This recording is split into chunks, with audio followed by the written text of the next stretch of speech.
Hoy nos metemos de lleno en una de las transformaciones sociales más radicales y vertiginosas del siglo XX, la emancipación de la mujer en el Oriente Soviético.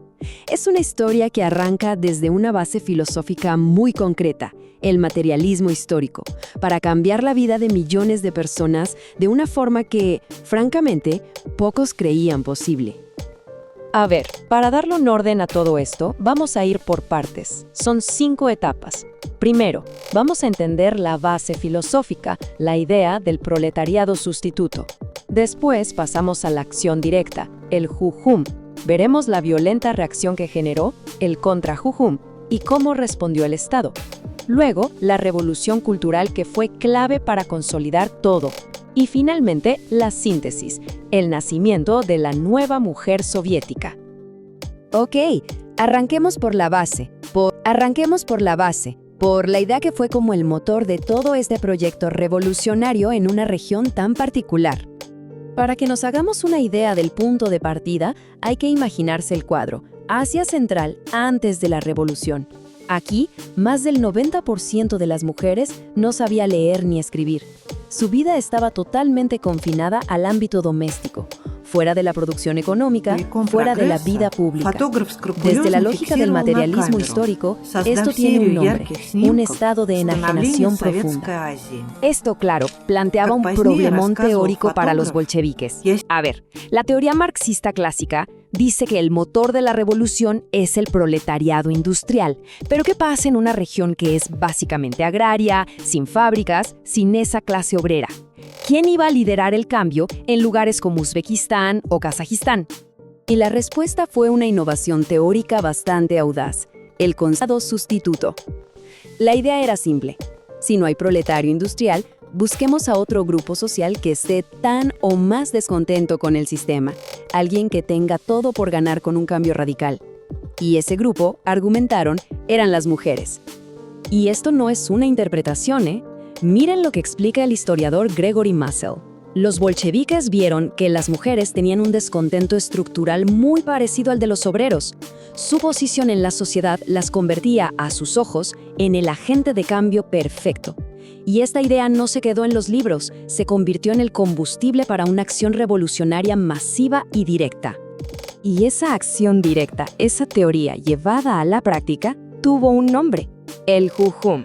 Lanzado oficialmente en 1927, fue una ofensiva total contra las estructuras que mantenían a las mujeres en un segundo plano.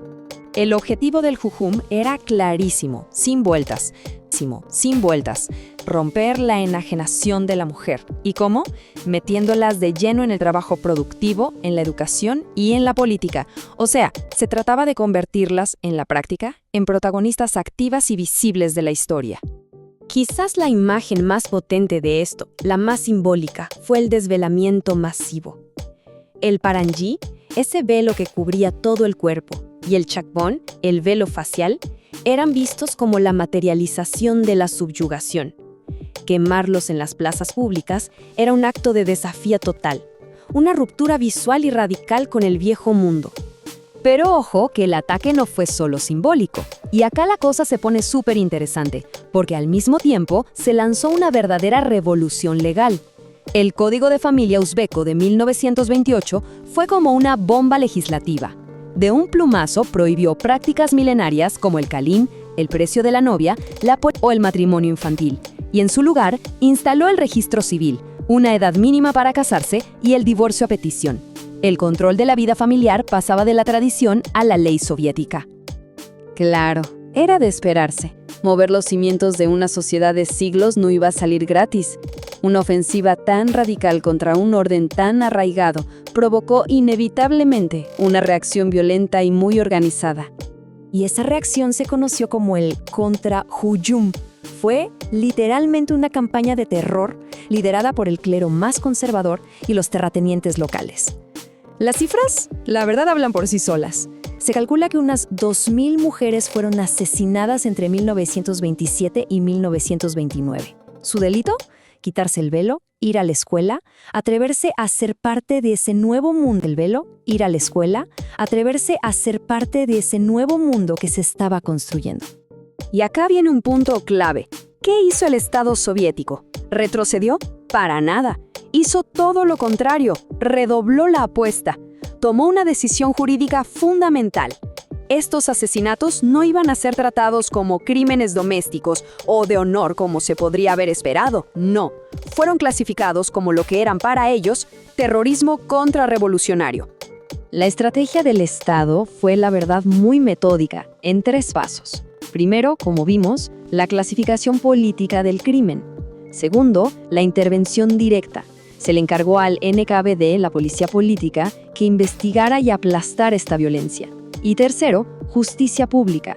Se crearon tribunales populares para juzgar a los culpables, convirtiendo los juicios en actos políticos para dejar claro quién mandaba ahora. Pero claro, la violencia se combate con fuerza, pero un cambio profundo necesita algo más.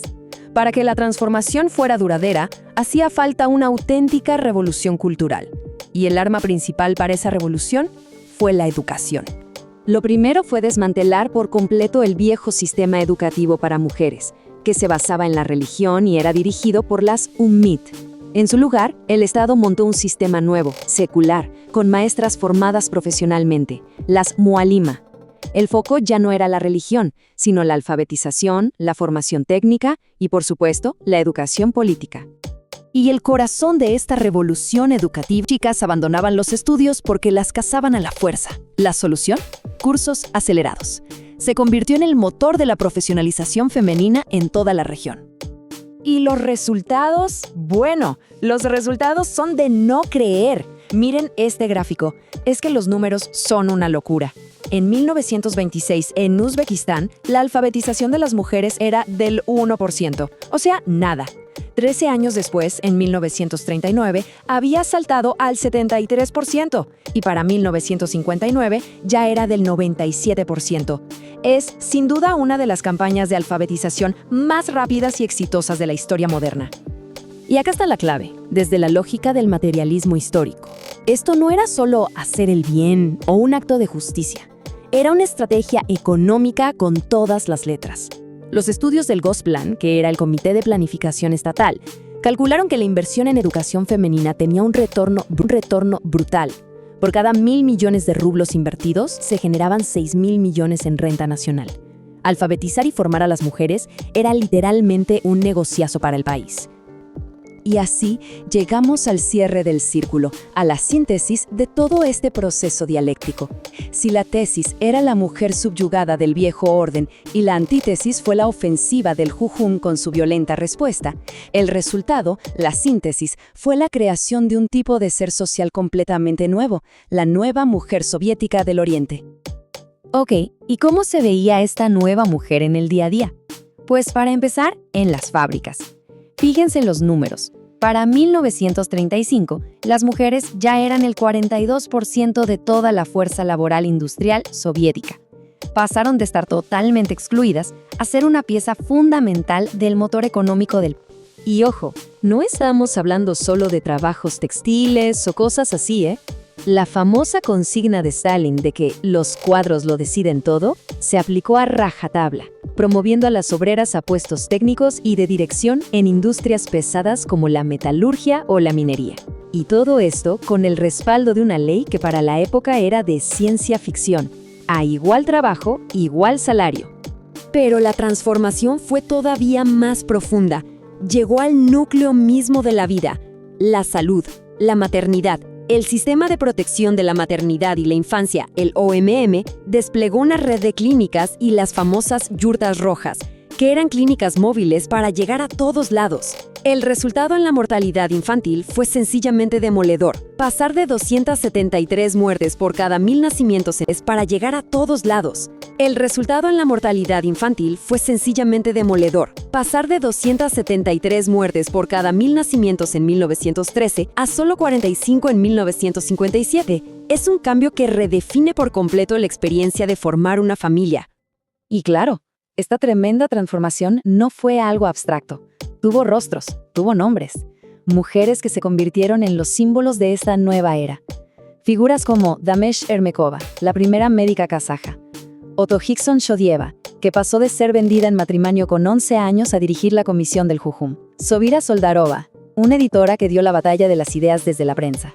Robia Nosirova, la educadora clave del Bilim Yurt. Y Oidin, la dramaturga cuyas obras ayudaron a forjar una nueva conciencia. Ellas fueron la encarnación de este cambio.